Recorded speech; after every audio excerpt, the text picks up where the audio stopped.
ఓం వసుదేవసుతం దేవం కంసచాణూరమర్దనం దేవకీ పరమానందం కృష్ణం వందే జగద్గురుం. ఓం శ్రీ రాధాకృష్ణాభ్యాం నమ. కృష్ణం వందే జగద్గురుం, అర్జునం వందే జగదేక వీరం. ఇప్పుడు శని వక్రించినటువంటి సమయం జూలై నెల 26, 27వ తేదీల్లో 2026 సంవత్సరంలో శని మరి మీన రాశిలో మనకి వక్రించడం అనేటటువంటిది జరిగింది. ఇది ఎప్పటి వరకు ఉంటుంది ఈ శని వక్రించి అంటే మనకి డిసెంబర్ 10, 11, 2026 సంవత్సరం వరకు ఉంటుంది. మళ్ళీ శని సభ్య దిశలోకి డిసెంబర్ 10, 11వ తేదీల్లోకి వస్తాడు. రఫ్గా కనుక మనం చూసుకున్నట్లయితే 4.5 నెలల సమయం ఈ సైకిల్ అనేటటువంటిది కొనసాగుతూ ఉంటుంది. దీన్ని ఎక్కడికి మళ్ళీ సవ్యదశలోకి వస్తుందంటే మళ్ళీ డీప్ వాటర్స్ అయినటువంటి మీనరాశిలోకే మనకి ఈ వక్రించడం జరుగుతుంది. స్పెసిఫిక్గా మనకి ట్రాన్సిట్ ఎక్కడికంటే త్రూ రేవతి నక్షత్రం, ఉత్తరాభాద్ర నక్షత్రం నుంచి మనకి ట్రాన్సిట్ అనేటటువంటిది జరుగుతుంది. మరి దీని వలన మనకి కొన్ని రాశుల వారికి మేలు జరుగుతూ ఉంటుంది, కొన్ని రాశుల వారికి మధ్యస్థంగా ఉంటుంది, అలాగే కొన్ని రాశుల వారికి మరి యాడ్వర్స్ రిజల్ట్స్, బ్యాడ్ రిజల్ట్స్ ఇస్తూ ఉంటుంది. కాబట్టి దీనికి మనం ఏం చేయాలండి అని అంటే మనకి ఆగస్ట్ నెలలో మనం 12వ తేదీన మనకి ఒకటి జరుగుతుందండి. ఆగస్టు 12న మనకి టోటల్ సోలార్ ఎక్లిప్స్ అంటే సంపూర్ణ సూర్యగ్రహణం ఏర్పడబోతోంది. అసలు మనం ఆగస్టు 12న 2026 సంవత్సరంలో ఒక వెరీ రేర్గా జరిగేటటువంటి 6 గ్రహాల అలైన్మెంట్ అనేటటువంటిది, 6 ప్లానెట్ అలైన్మెంట్ అనేటటువంటిది జరుగుతుంది. ఏమిటి ఆ గ్రహాలు అంటే బుధుడు, కుజుడు, గురుడు, శని. ఈ గ్రహాలు 4 అయితే యురానస్ అండ్ నెప్ట్యూన్ అంటే రాహుకేతువులు దగ్గరగా ఉంటాయి. వీటి పోలికలు ఇవన్నీ కూడా they will stretch across the predawn sky. మొత్తం అంతా కూడా ఒకే ఆర్చ్ లాగా వస్తుందన్నమాట. సో దీన్ని మనందరం కూడా నేకెడ్ అయితే చూడొచ్చు మనం ఖగోళంలో, ఆకాశంలో. బెస్ట్ టైం ఏంటంటే ఆగస్టు 12వ తేదీన దగ్గరగా 1 గంట నుంచి గంటన్నర పాటు మనకి ఎవరి ఊర్లో వాళ్ళకి లోకల్ సన్ రైజ్ లొకేషన్ ఏదైతే ఉందో ఆ లోకల్ సన్ రైజ్ టైంలో దానికంటే ముందు గంటన్నర ముందు మనకి ఈ 6 ప్లానెట్ల అలైన్మెంట్ కనబడుతూ ఉంటుంది. అలాగే ఈ యొక్క మనకి ఈ ఆకాశంలో ఈ స్ట్రెచ్ అయినటువంటి ఈ ఆర్క్ ఏమవుతుందంటే morning eastern and north eastern హారిజన్లో ఇది ఏర్పడుతుంది. అలాగే ఈ యొక్క ప్లానెట్ విజిబిలిటీ అనేటటువంటిది అంటే అందరూ చూడొచ్చా అండి దీన్ని అంటే బుధుడు, గురుడు, శని, కుజుడు ఇవి చాలా బ్రైట్గా కనబడతాయి. అండ్ మామూలు కళ్ళతో ఏ విధమైనటువంటి ఎక్విప్మెంట్, ఏ పరికరాలు అవసరం లేకుండా క్లియర్ స్కైస్, ఆకాశాలు కనుక కరెక్ట్గా ఉన్నట్లయితే దాంట్లో మనం చూడొచ్చు. అలాగే ఎయిడెడ్ ఐ ప్లానెట్స్ ఏదో ఒకటి మనం సహాయం తీసుకొని చూడాలి. యురానస్ని, నెప్ట్యూన్ని మనం ఏం చేస్తామంటే పెయింట్గా ఉంటాయి కొంచెం అవి.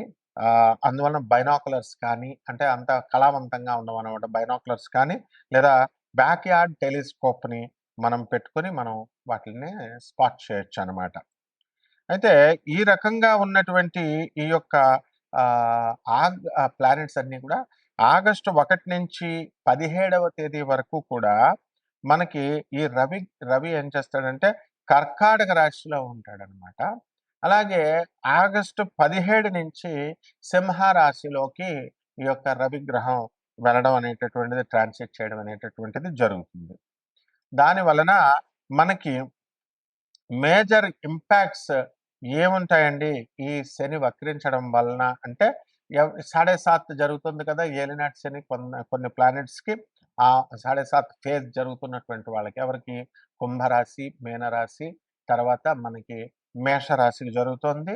సో వాళ్ళ యొక్క కార్మిక్ ఏమైతే ఉన్నాయో రివరెన్స్ అవన్నీ కూడా కార్మిక్ ఎఫెక్ట్స్ అన్నిటిని కూడా మనము ఇంటెన్సిఫై చేస్తుంది.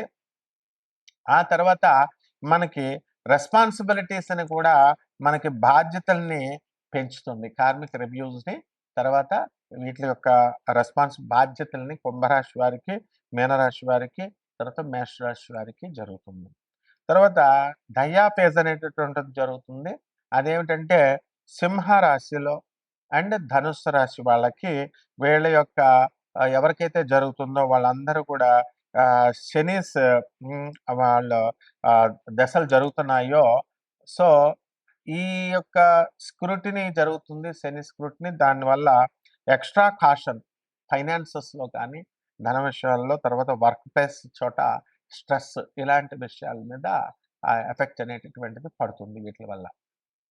అలాగే బెనిఫిట్ అయ్యేటటువంటి రాశులు ఏమైనా ఉన్నాయి అనంటే మనకి మేషరాశి, వృషభ రాశి, సింహరాశి, తులారాశి, మీనరాశి వారికి అందరికీ కూడా బ్రహ్మాండమైనటువంటి లాభాలు జరుగుతాయి.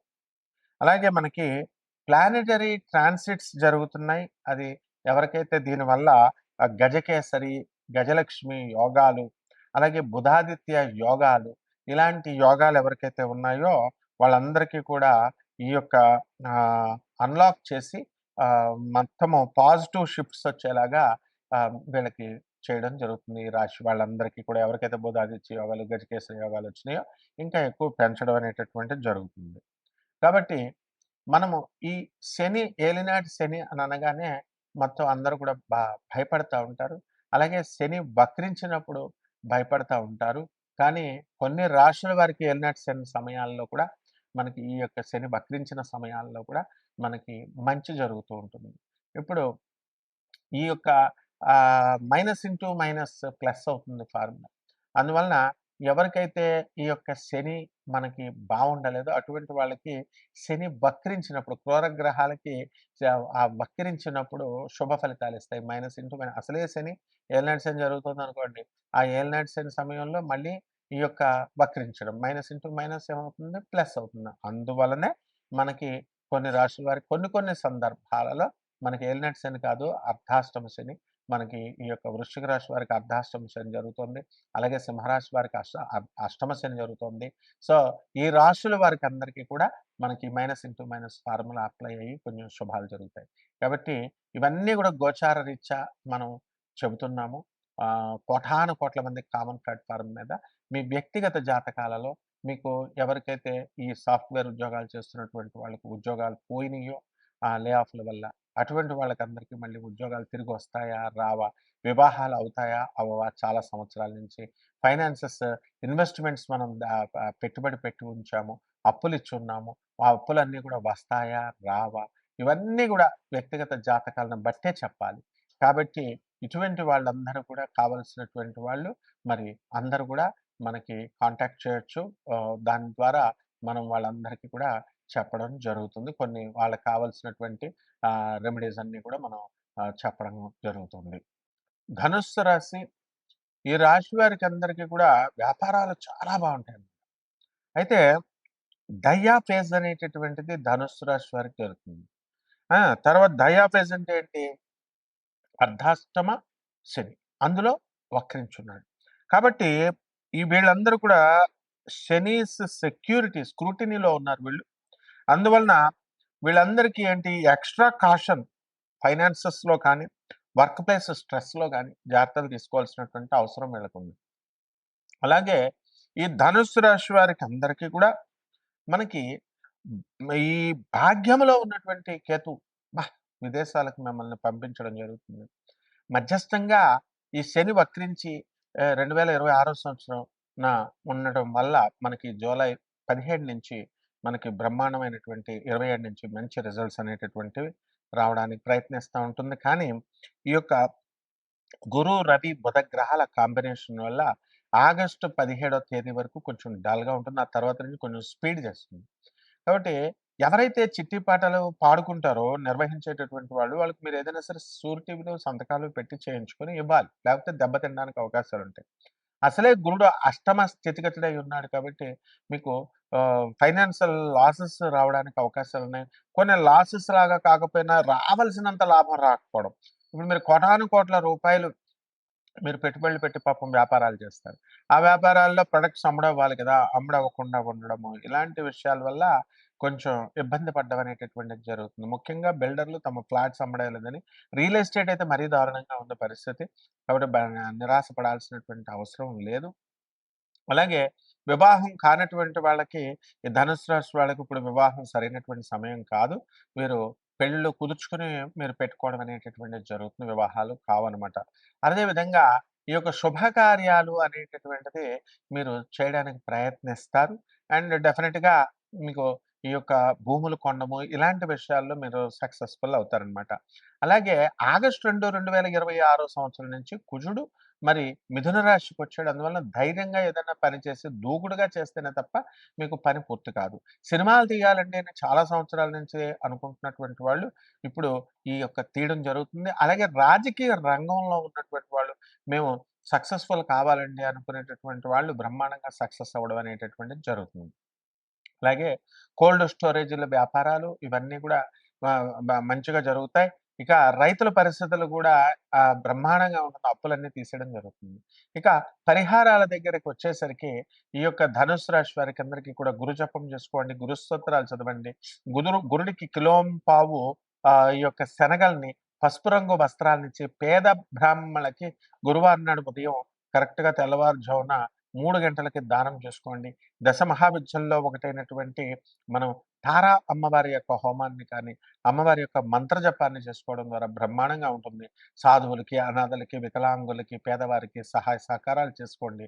బ్రహ్మాండంగా ఉంటుంది. శుభమస్తు.